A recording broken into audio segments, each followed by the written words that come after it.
Welcome to another episode of Salesforce Trails and Trials, where we help you accelerate your career and turn soft skills into hard money by mining gold from project failures, bringing insights from ecosystem experts and inspiration from others on the trail.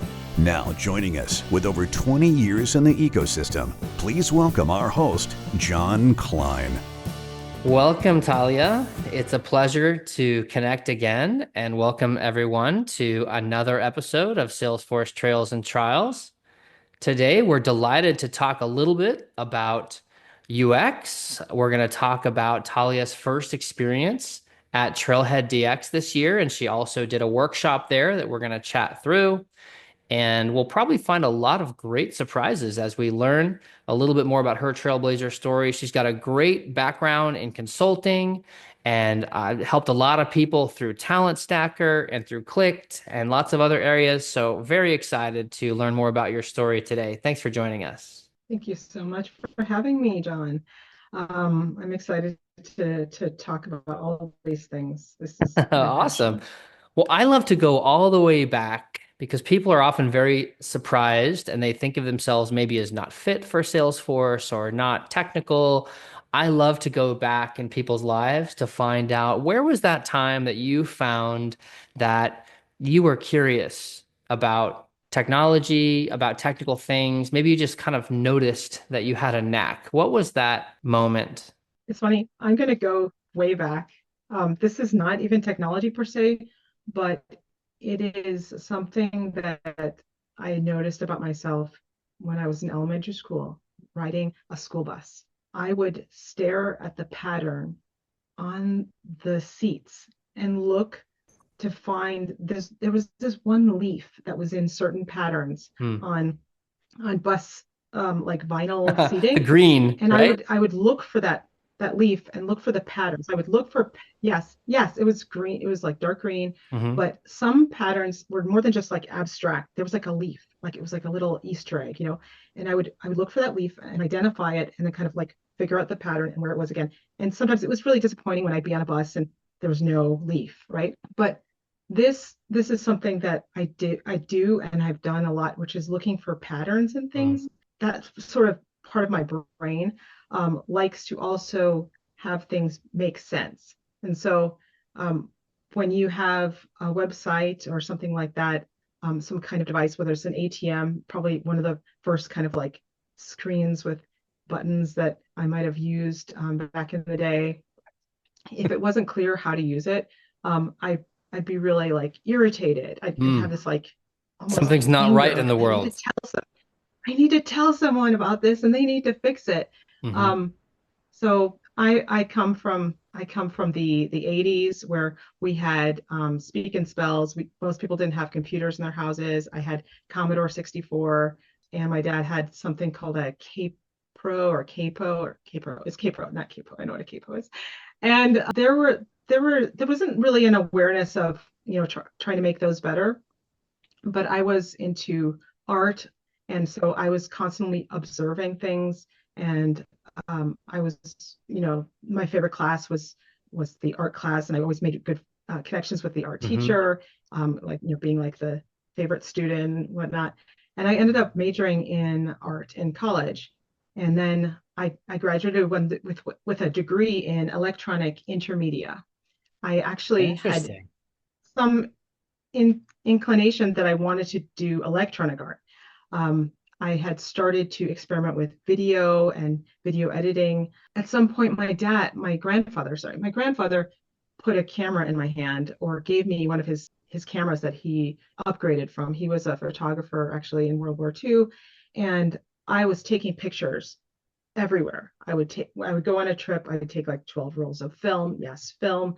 And I would also carry around an audio recording device. Like this is before I could even have a video camera. So did you have the little mini tape thing that you're recording on the mini tape deck?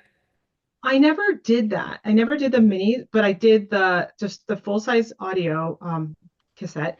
And I would make little compilation mixes with music and words and things and like clips from movies like The Princess Bride. And I would just make these weird tapes And so when I went into college, I was like, what do I want to study? After a couple of years, you had to decide on a major. Mm-hmm. And I was fascinated by this new technology. We had Macintosh computers and the beginnings of, Adobe Premiere, I believe. Mm-hmm. And we were learning to code websites, do video installations, all kinds of things. So that stuff really made an impression on me. But um, come it turns out that once you get a degree in electronic intermedia, the only thing you really are qualified to do is to get a master's degree and teach.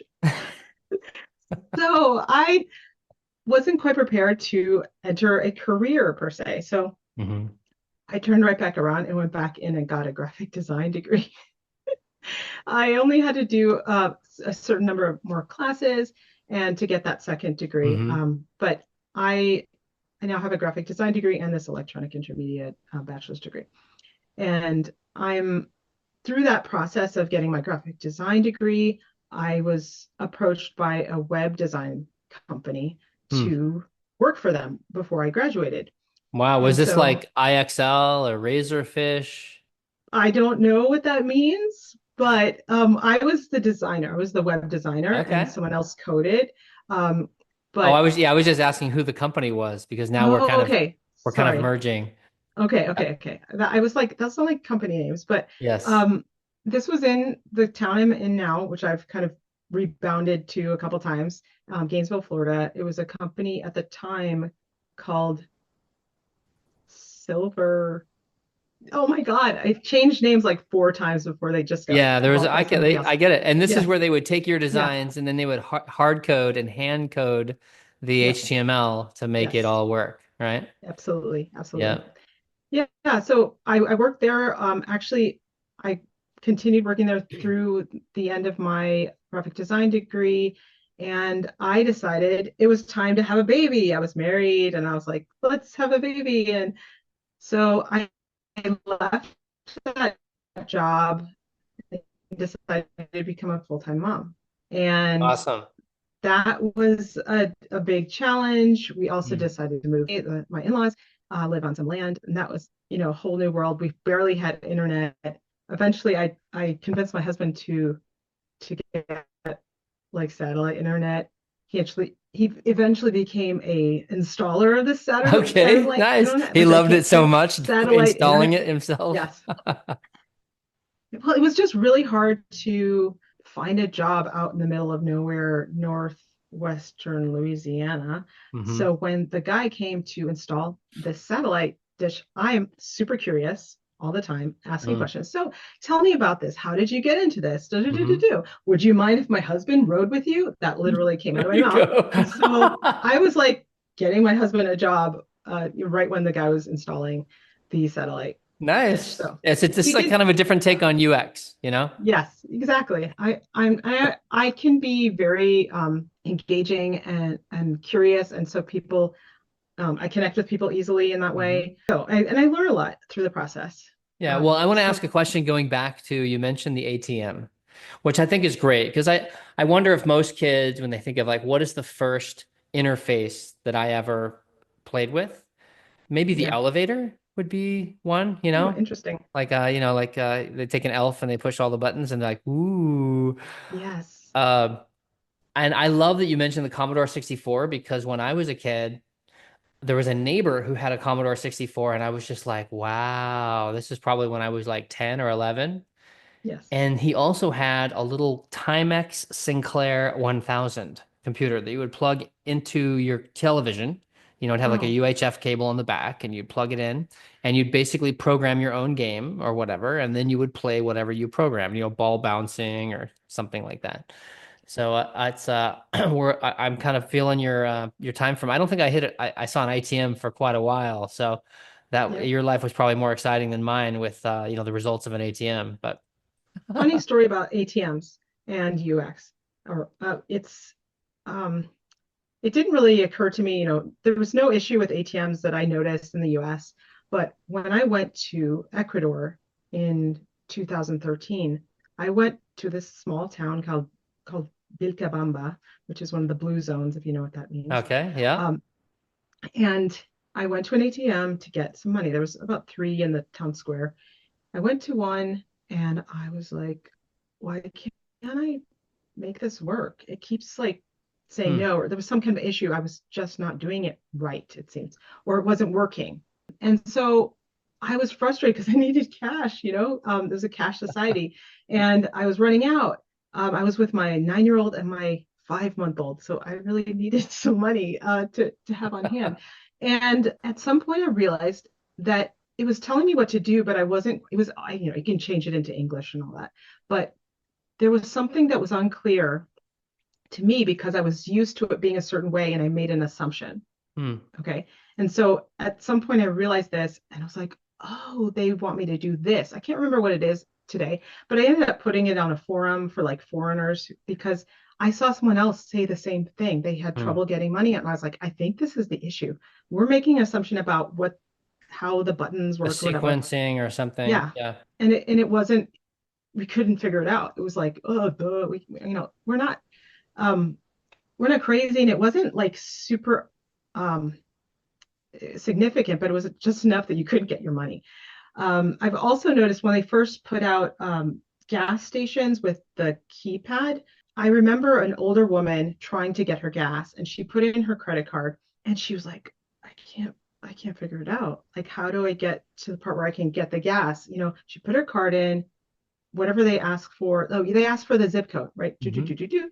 But what they didn't say was enter the pound key or something at the end, Hmm. and it was assumed that you knew to do that. It was not nowhere on the screen. Now I've seen them be more clear about it, Hmm. or whatever it is, enter, or whatever you're supposed to do at the end. I think it was enter. So she was just sitting there and I had just figured it out or at some point, and I was like, I think I know what's wrong, so I come over and I Hmm. tell her you need to press the enter button because they did not make it explicit. So Interesting. that was Yeah. another example of that.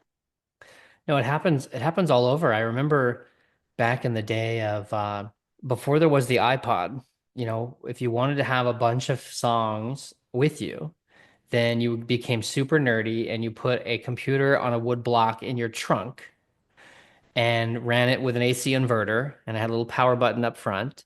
And there was a little app on your what was called a Palm Pilot. And on the Palm, you had Winamp, or actually it was called Palm Amp, and it connected to Winamp, which was this MP3 player. So you could take your own CDs, you rip them into MP3, put them on that Yes. hard drive, and then you could play them. So that's how I set up in my car. And Yep. I was like, well, I would love to have something that I didn't have to have in my car. I got so used to having so many songs. So I bought this creative device. So creative was like, oh yeah, we can take like 100,000 songs. It's awesome. So I got it in the mail. I opened it up and I'm like, this sounds great. So I turn it on. And how many lines of visibility do you think were on that screen? Maybe Three. three. You're right. Three. Three. And did they have any keyboard? No. They just had a little roller, Oh like a my little, God. and Yikes. 3 lines at a time, I can navigate my songs. Yay. And I was just like, I can't even believe someone like this got through all of the sales process to actually go to market. Because I was like, Yeah. this, how do you even use this? There's no keyword search, nothing. Yeah. And so my hopes were dashed until the iPod came out because then it's like we don't have any buttons. Actually, we have one button in the middle and we have a little roller, but we're all about keyword searching. So that was amazing. Oh my gosh. But yeah, it was a good example of just how bad UX definitely hits us. And to me, I think it's a really important point because there's a phrase that I don't know who came up with it, but it was software is eating the world. You may have heard this Mm, before. And it's really just talks about the proliferation of interfaces, right? I mean, think about all the things that are now being replaced. So the lever, on my toaster is now being replaced by buttons right. and the aspects of my refrigerator replaced by buttons. And now with Tesla, for example, right? Like what used to be my shifter and all of this is now replaced by levers and buttons and software. Mhm. And if the software is not designed well, suddenly more and more of people's lives become like your experience at the ATM or the gas Yeah. station. It just Hmm. becomes really frustrating in more and more areas because we're not thinking about UX in many areas, and Yeah. it's even beyond software. I think I was sharing earlier that I love this meme that thinks about like what's the difference between UI and UX. So imagine like a mug, like some of the coffee mug, and it's the cutest little cat. And Right. it's got these little ears that are sitting up off the mug. You're like, oh, how cute. And so then you go to drink it. So that's UI, looks great. And then you go to drink it, and those two little ears, they poke you in the eye when you're trying to drink it. And you're like, that's bad UX. Definitely. Or it could be a feature, not a bug. You could decide if that's what you I wanted. suppose it depends. Yeah, like if you need to A flush out your eyes. gag, a gag gift for a friend, perhaps. Okay. Oh, you love cats. Here I you like go. that. Yeah. You're I sharing know. how marketing now, like, Yes, it's yes. yeah, you got to Yeah. reframe We it made a little 300,000 of these. We have to figure out how to sell them. bit. Now they're Well, gag gifts. so I'm curious so that was great to kind of talk about your journey, and I love that you took the creative route, right? The graphic design, that you're on a bus, and in spite of all the other noise around you with all the kids and all the things going on outside, that you're focused on patterns, and you're focused on that there's a right way to kind of do things in the world, and when it's out of order, it's concerning to you. That's a really interesting Yes. observation. And so thinking about as you transitioned, when did you start kind of thinking about UX in the context of Salesforce? Because you were at the web design company, you're doing graphic design for like, browser-based mockups and stuff. I'm sure handing that over to the code people. Help me understand the journey of how that brought you into the Salesforce world. Sure.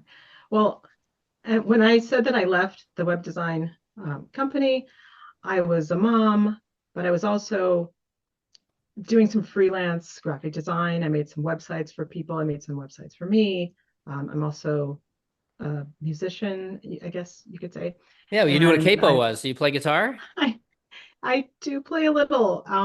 Regretfully, not as much as I should in this time of my life. I should have been way farther. I basically can play the same thing that I played when I was 16. Great. The Um, best musicians in the world are using 4-chord songs every day of the I week. know. Yeah, my friend actually just gave me a ukulele yesterday because I Nice. was like almost in tears, like, why can't I play? So I now can explore the ukulele more, which I've done on off and on as well. But it's Nice. just so much easier. My hand is Yeah, just yeah. Do not you know whether suited it's, for the is it a whole baritone ukulele? It is. I believe it's a baritone. Yeah, So so the chords are the same as a we'll see. guitar. I do post. It is yeah. It's either a tenor or a baritone. I did have a Okay. baritone before, and I think this one is actually a tenor. Yeah, that's great. So That's it how my is kids learn to play. not the same, Nice. but it is a little bit lower than the soprano. So the music I do, sometimes I do post it on Instagram if I feel like it, Okay, just because it we'll put that actually location pushes in the me show to make notes. Yeah. music. Yeah, that's a good idea, I think. Anyway, you were asking me how I got to the Salesforce part. So I did some freelance. I actually started a photo booth business Hmm. about 13 years ago, kind of a part-time gig. Then I had another baby.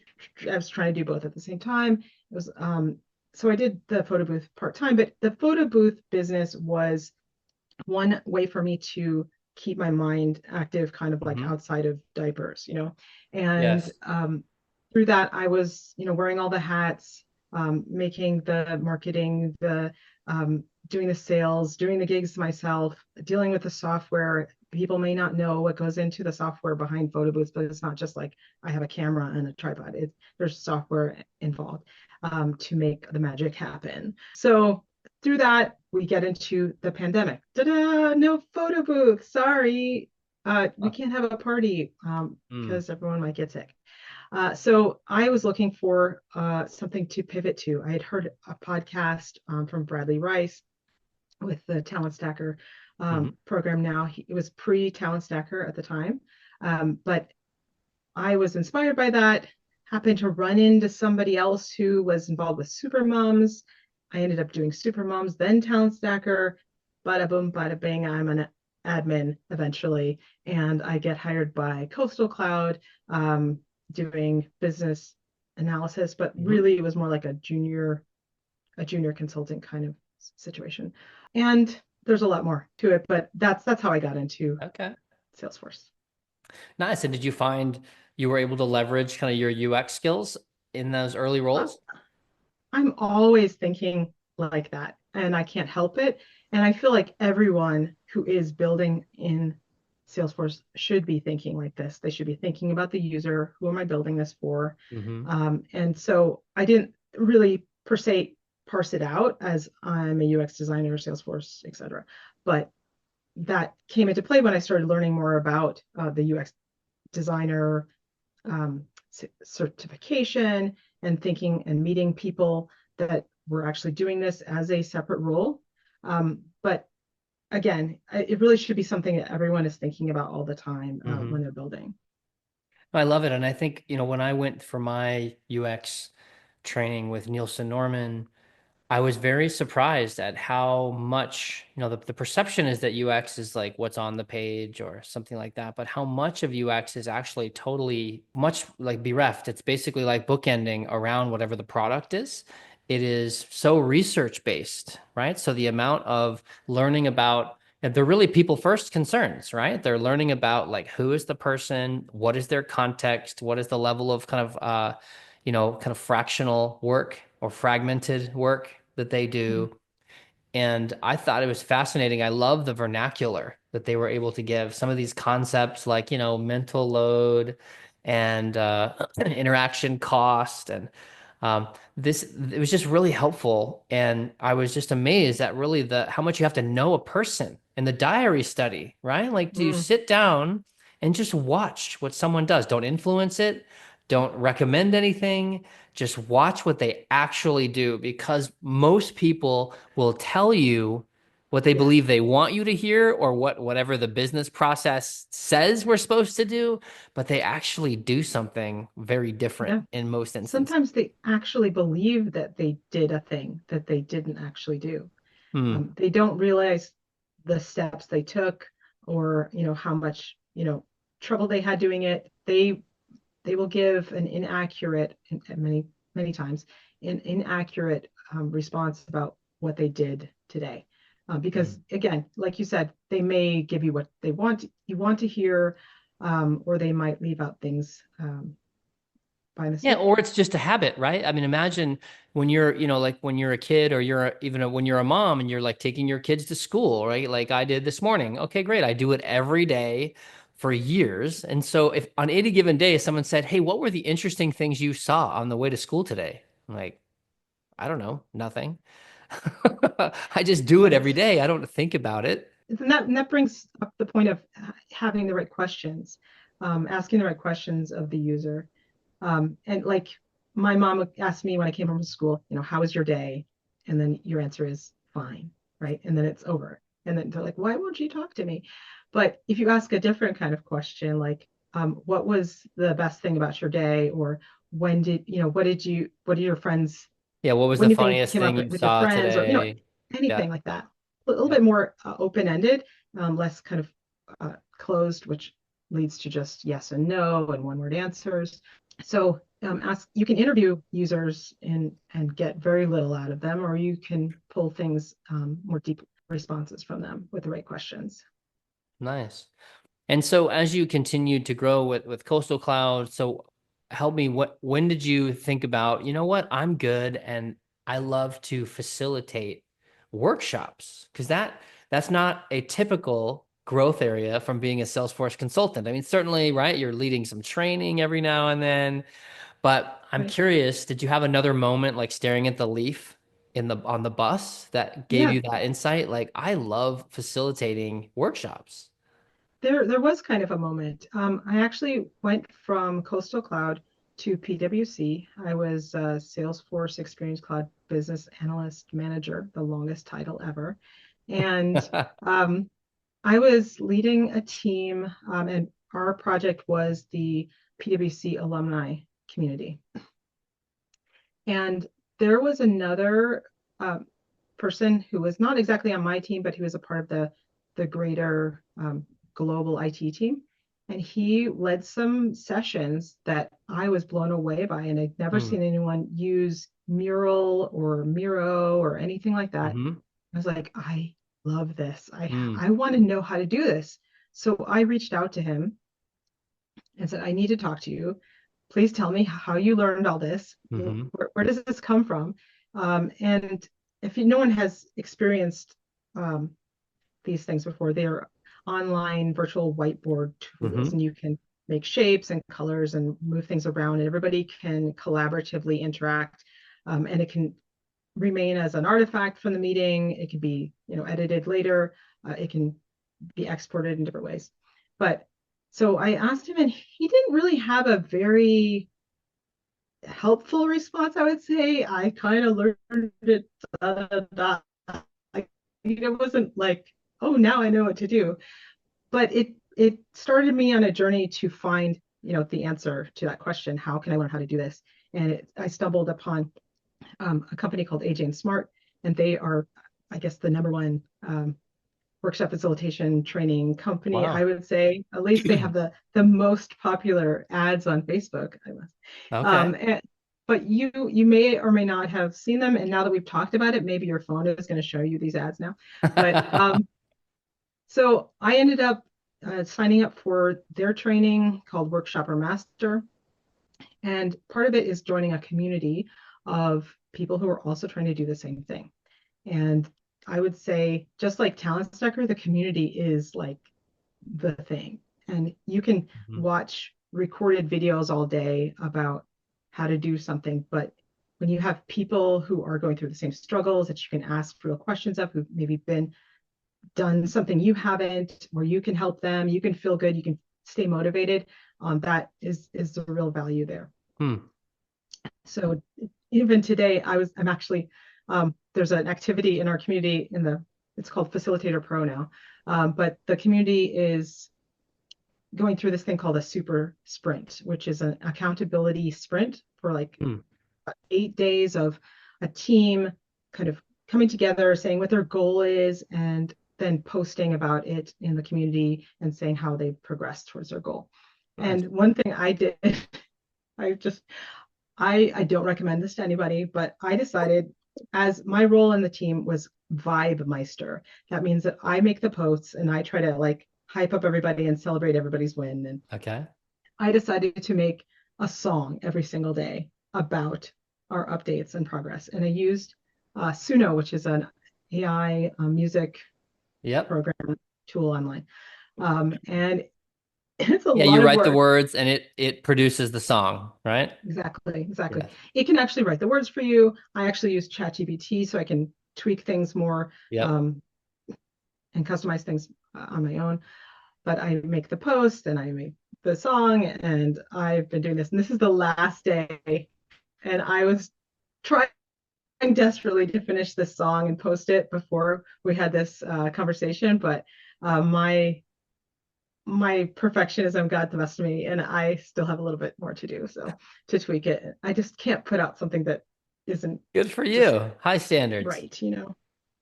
Yes, exactly. But through this program and learning about this, I've connected with lots of workshop facilitators on LinkedIn. I've met with people in person. When I went out to LA for another Salesforce conference, I met up with people. I've made really good connections with people. Hmm.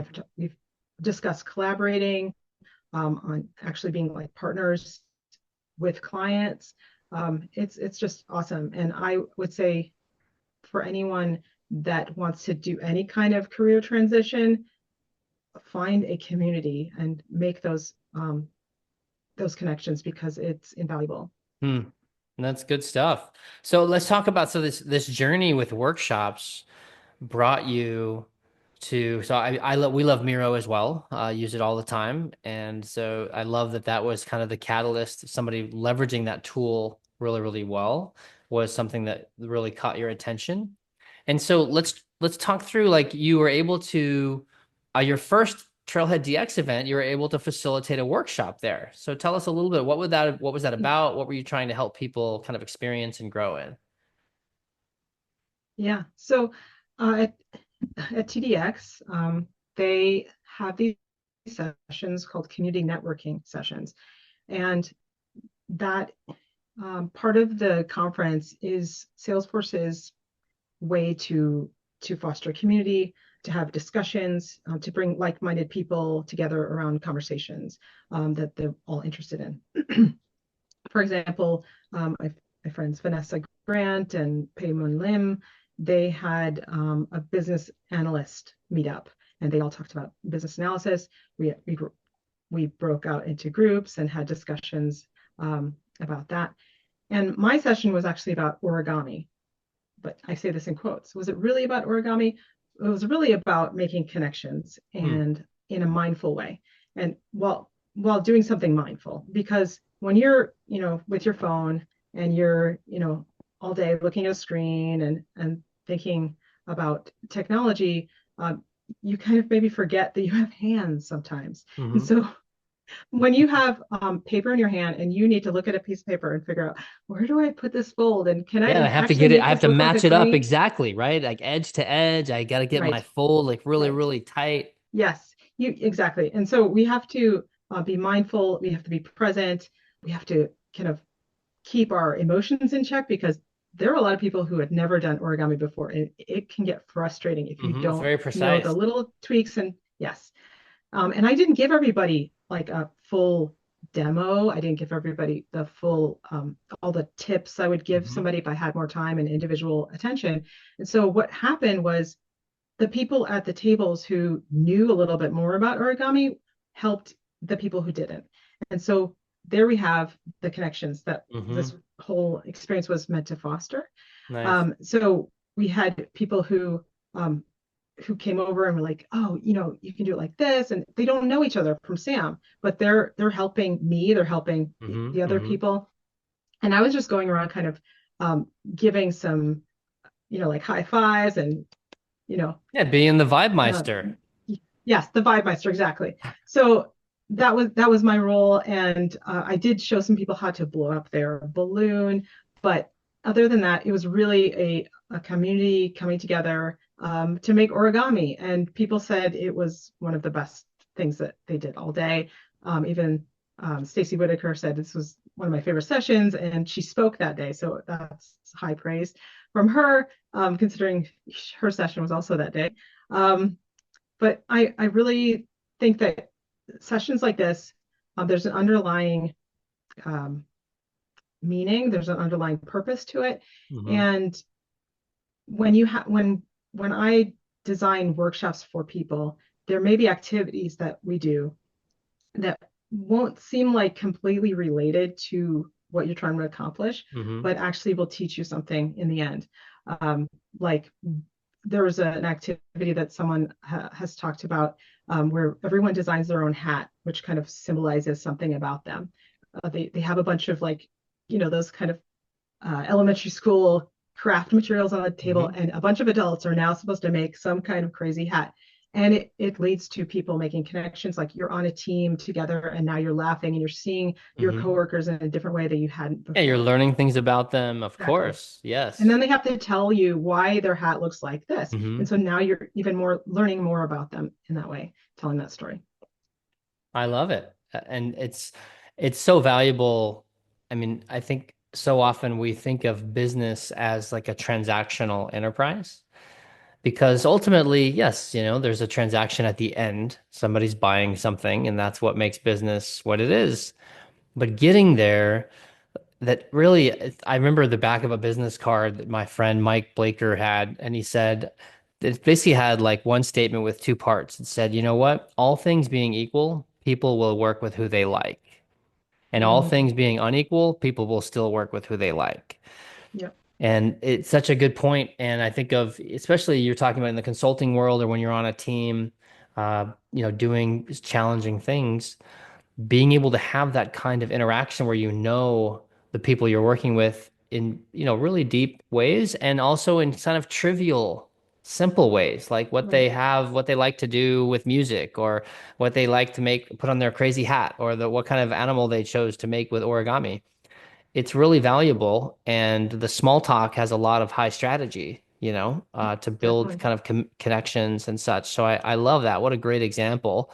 I'm curious as well, like when you think about even beyond your workshop, given this is your first TDX, what are your other observations and what do you have to say for people who might consider going for the first time next year?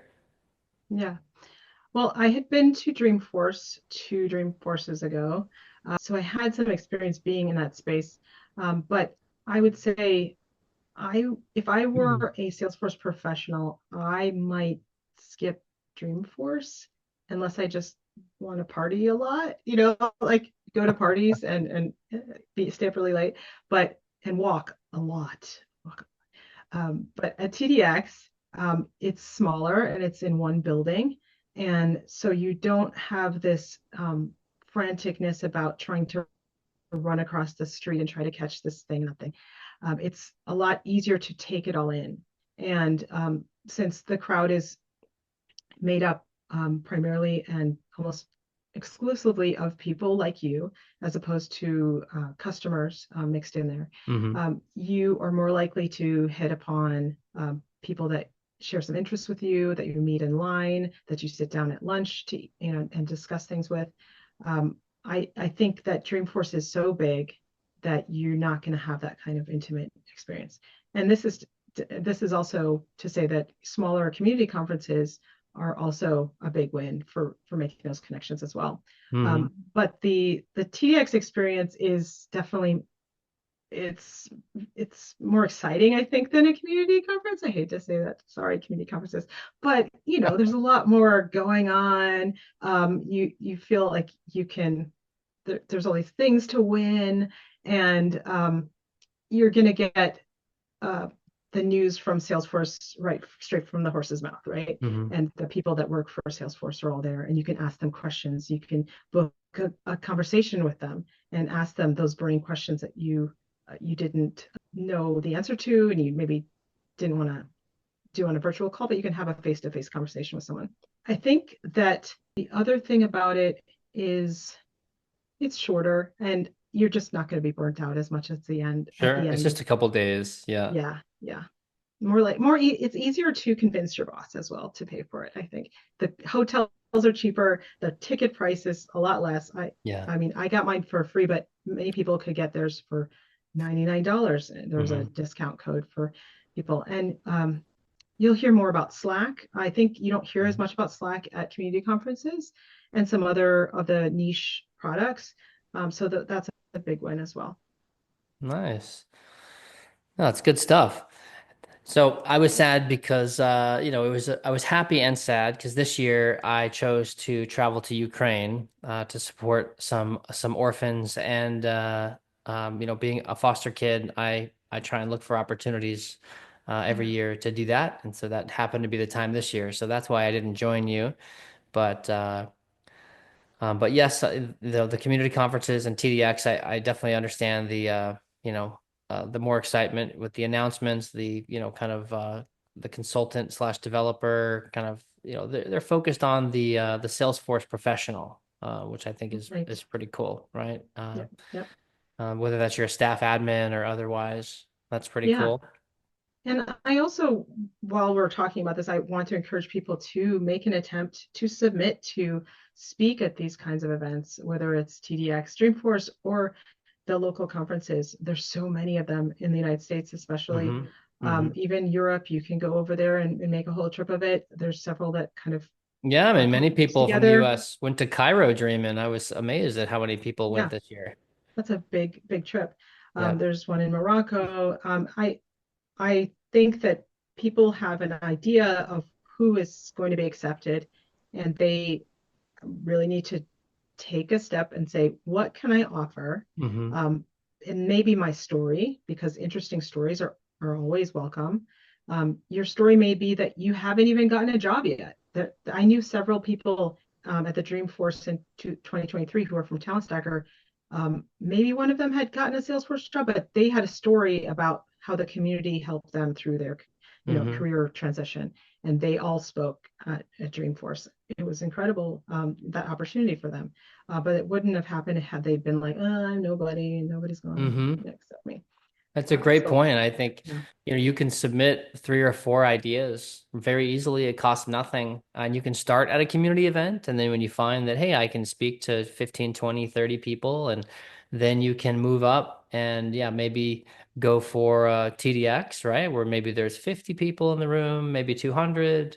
I agree. I think it's a tremendously valuable. I mean, my first Dreamforce was 2004, back when it was in one building, and my first speaking at Dreamforce was '07, and it was it was a great experience. And I was just a Salesforce customer.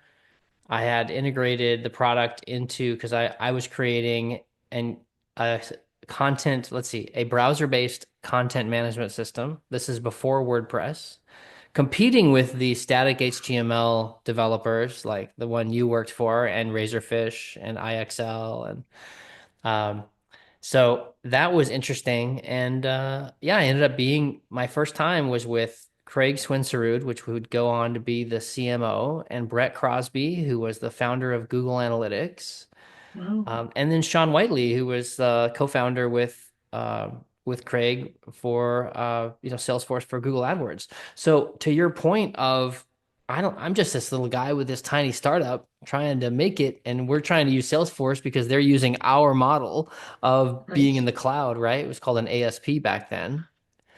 And the relationships that you build, right? Like I've connected with those guys numerous times in the years following, just because you get that kind of interaction with people. They start to see that you're a quality person. They make a Yes. few introductions to you over the years. And one relationship I met at that '04 Dreamforce was a guy named Eric Yule, who's my co-host on this podcast. So one of the shows we Oh, have is like a little variety show with Eric, and we're still in touch, like at least every week, every other week. And so it's a great point, and I'm delighted that to learn more about your experience there. So I'm curious as you think about kind of UX moving forward, right? So for people who might have a similar, they maybe have some of that pattern or creative side. They don't maybe think of themselves as like a technical person, but maybe they're really strong relationally. I'm curious, where do you see UX and its vitality, kind of going as it relates to Salesforce? Because with Lightning Web Components, Lightning Pages, with Experience Cloud, with now, the mobile app kind of being reflective of dynamic forms. I mean, there's a lot of flexibility we have to create bad design and bad experience, right? It's like don't blame the Legos if the structure's ugly, right? And so I'm curious kind of your thoughts about kind of where UX is going and kind of what you would inspire in other people. I would say that every Salesforce professional should, at very least, go through the user experience designer certification trail on Trailhead and think about those things and consider those things when they're building, whether they're the developer, whether they're the business analyst, the project manager. People have to think about those things because it comes back to bite you when it doesn't work out for the users, and the users don't adopt the system that you built for them, or they complain, or there's lots of issues with the way they're filling things out, and they won't want to use something that isn't really built for them and for their needs. So it behooves everyone to speak to users. If you're an internal admin, have regular conversations with users, understand their jobs and the jobs that they need to get done. And if you think of yourself in these certain roles as a developer or whatever you're an admin, and you say, "Oh, I'm not a designer," that's I think you might not know what UX design is, because though it has the word design in it, it's not about making things pretty, as many people think that, the UX designer comes in and makes it pretty at the end. That's not what it's about. And it really should be in the back of everyone's mind throughout the whole process, from the discovery sessions with maybe business analyst or the consultant, to, developing things and the QA testers. Who are these users? What do they need to do? And how can we make that how can we make the system work as well as possible for them? Mhm. And the other thing was, yeah, I don't know that we're going to see an explosion of roles in Salesforce UX design that are individual, separate roles from other roles. There are few, sometimes they when new projects happen that are more complex, they do have the budget for someone like that. Sometimes it's just a fractional UX designer, like I've been hired by a consultancy, to do a certain number of hours. But I wasn't really brought in at the beginning, and I didn't get to talk to the client. And what I got to do, though, which was really helpful, was they had hired a UX researcher, and that UX researcher, and I recommend this to every project, please God do this. This UX researcher interviewed actual students for this student portal. What? Yes, students, and asking them about the current system, what their needs are, their issues. One of them had was, I guess, had a disability and had challenge with certain kinds of interfaces. And so this was really important. Her 12 plus hours of interviews, I was able to take that and to take the transcripts and use AI to help me to distill what were the important points. She had made a presentation about it and as well, but I also wanted to have AI kind of ask it questions about the details. And so I was able to do that and find out the essence of what the users wanted. What was the most you can, at least at the bare minimum, meet their needs. Yeah, that's solid. And I just love the people first dimensions of that. I mean, I've done a lot of research on why projects fail, and it's one of the most popular sessions that I give at community events is the art of avoiding project failure in Salesforce. Because the top three reasons across over 20,000 projects in 30 plus years, none of them are technical. The top three reasons projects fail are all non-technical in nature. And it's amazing the number of projects, like, another, the podcast episode that came out this week, it's one of our Tales from the Fails episode where we just analyze a massive project failure. And the one we did previously, there were no stakeholders involved. So they were like delivering an entire like inventory management system to the warehouse, and they never even brought someone from the warehouse into the conversation. Yeah. And it's just amazing. Like, who would do that? Who would expect anybody to adopt something they have no input? Even if they never get anything they want, the fact that they can contribute. This goes into a great book by Lencioni called The Five Dysfunctions of a Team. And he talks about how people will absolutely differ and commit if you just get them engaged in the process. And now they have ownership, and now they have an emotional commitment to its success. There's so many non-technical dimensions to being successful. And I love that. Right. You're talking about there is that really everybody should have some dimension of UX as part of their thought process, whether it's just comes naturally or whether it's something they can add to their repertoire of things to think through. And most of that is going to be those empathetic questions that they go and they just dig in and be like, what do people really want? What do they need? What do they actually do today to get things done? Let's observe and let's let the facts inform us as it relates to what we should do, because, technical utopia is a massive failure. Yeah. And that's one of the reasons why workshops, which I'm trying to move away from the word workshop because it's a misused word, misunderstood. It's like, would you like to take a survey? Yes. It's a way for people to collaborate better, to make decisions better, to explore ideas in a safe and structured way. The safety comes from having a facilitator. That facilitator is guiding the conversation, making sure that the quiet people are heard, the loud people, get satisfied, but not so much that they dominate everything and that everyone just is quiet around them or, follows their lead, because the loudest people often are the people that are listened to the most.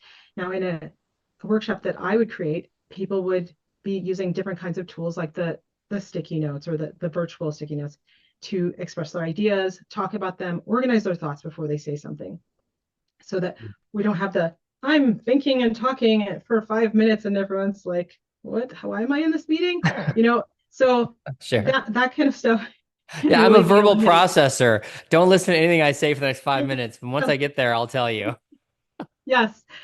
Thank you so much. We are out of time. All right.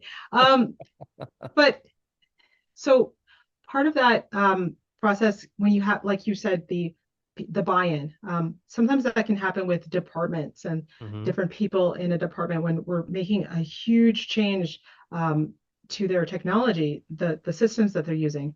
We get people together and we want to have their input so that they can be the advocate, the champion of this new system for their department, because they put their mark on it, and they at least they felt good about it because they were in the room when Mm-hmm. decisions were Yeah, made, they were as a opposed to participant just being told, oh, by the way, boom, here's this thing, for you're sure. going to use it, and say, but you didn't think about how we do anything in Mm-hmm. our department. So that is what a workshop can do in the Yeah, beginning of a development process, when you're planning, that's and that's good. why I have um, this challenge that I'm going to be taking on, which is working with companies to understand their opportunities with AI.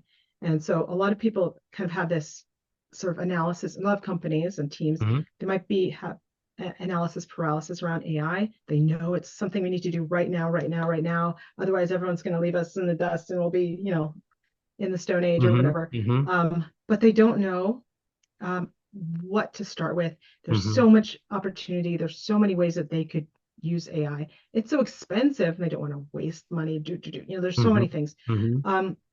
So I have the opportunity now to be able to share with clients an AI opportunity mapping workshop, as well as this is an opportunity where people can think about where AI can best be used in their company. And so you bring together different people from different Mm-hmm. departments, the leadership, and they may not be technical people. You might want to have some of those people in the room, but this is a workshop where everybody can get on the same page about what AI can do for their company and how it can improve processes. So this is something that I can do with AI, but it can also be non-AI related processes that can be improved. And having everybody in the room really helps, because, like I said, people don't want to have a system put on them without having their mark on it. Sure. I mean, when would you ever invite someone to dinner but never ask them what they like to eat, right? Yeah. Yeah. And then Oh, you're you're vegetarian, vegan, whatever. whatever, exactly. We're like, well, just eat it. It's like, that's not good. No, this is very good. And I think that's exciting. I think people need that. Certainly, you know, one of the aspects I also speak about is that we can't talk about an AI roadmap unless we've first gone through AI acceptance and got Yes. over the heel, did people digging in their heels and, understood what the perspective is about, are you trying to replace me or are you trying to give me a cape, right? Yep. Yep. So this is really good, Exactly. and I think that's great. I think that it might also be good to have you in the future have a session on my radio show has a call-in portion, and people will probably ask some of these questions and might be curious about this workshop. So we'll talk about that later. But this has been an excellent conversation, Talia. It's been just tremendous to find you from a bus, right? I Looking know. at a leaf all the way to where you are today. And so we wish you best of success. I'll include many of the items in the show notes. And so you'll have to provide me that great Instagram channel. And people might make use of the song maker, right? And Yes. Yes. I'm also on TikTok doing other things. I have just this urge to create things sometimes, and it, okay. it comes out in different ways. So I share things on LinkedIn, I share things on Instagram and TikTok. But yeah, I'm a connector. I'm a creative person. I love to help people communicate better and collaborate. And I'm so glad that I had this opportunity to talk with you today. Awesome. Such a pleasure. Our audience will really appreciate it. And we'll talk soon. Thanks. Thanks for joining us on another episode of Salesforce Trails and Trials. If you found this episode valuable, we would love your help reaching others. Please subscribe, leave us a 5-star review, and share this with another who would benefit.